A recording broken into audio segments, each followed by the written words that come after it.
Saya pernah magang di suatu sekolah, ya, waktu saya masih praktik mahasiswa di psikologi.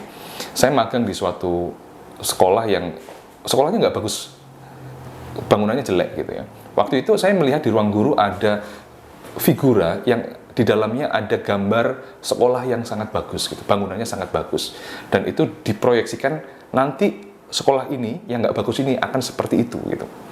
Dan waktu itu yang masang adalah kepala sekolahnya. Kepala sekolah ini adalah mantan pejabat di kota itu, dan karena dia sudah pensiun, dia bekerja di situ untuk mengisi waktunya. 2 tahun kemudian setelah saya menjadi psikolog, saya mengantarkan mahasiswa saya ke situ, dan saya terkejut, loh kok bisa begini, bangunannya nggak seperti dulu. Ternyata sama persis dengan apa yang ditempel di ruang guru yang saya ceritakan tadi, yang kepala sekolah tempelkan tadi. Dan saya terkejut ketika saya masuk ke dalamnya, itu sangat bagus sekali gitu loh. Ya. Lalu ada cerita lain, cerita yang kedua. Ada teman saya yang bekerja di suatu perusahaan yang besar sekarang. Tapi dulunya, 5 tahun sebelumnya, itu ternyata dia bekerjanya di rumah gitu. Jadi rumah biasa dijadikan kantor. Dan karyawan yang ada di situ diberikan perintah untuk di komputernya masing-masing, di desktop masing-masing ditempeli gambar kantor yang bagus. Bukan kantor yang di rumah itu, tapi kantor di masa depan yang bagus gitu. Ya mungkin karyawannya waktu itu ngeluh, ini ngapain sih kayak gini? Ngapain sih aku harus nempel hal-hal seperti ini? Ini nggak masuk akal dan sebagainya. Tapi apa yang terjadi 5 tahun kemudian?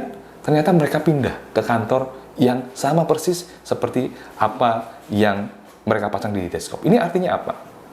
Kita mengira bahwa orang-orang yang kaya, orang-orang sukses itu adalah orang-orang yang sangat lekat dengan materialisme, sangat matre gitu ya.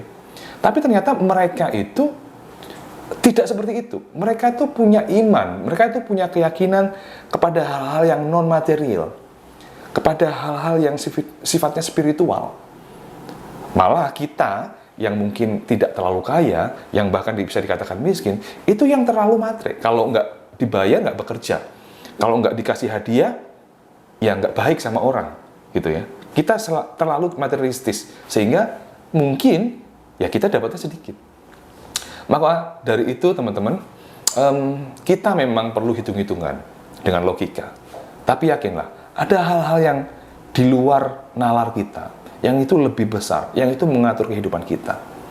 Yang sebenarnya itu berasal dari doa-doa yang kita panjatkan, dan atas izin Tuhan, atas izin Allah, doa-doa itu dikabulkan. So, kita perlu untuk lebih dekat dengan Tuhan agar kita lebih sukses.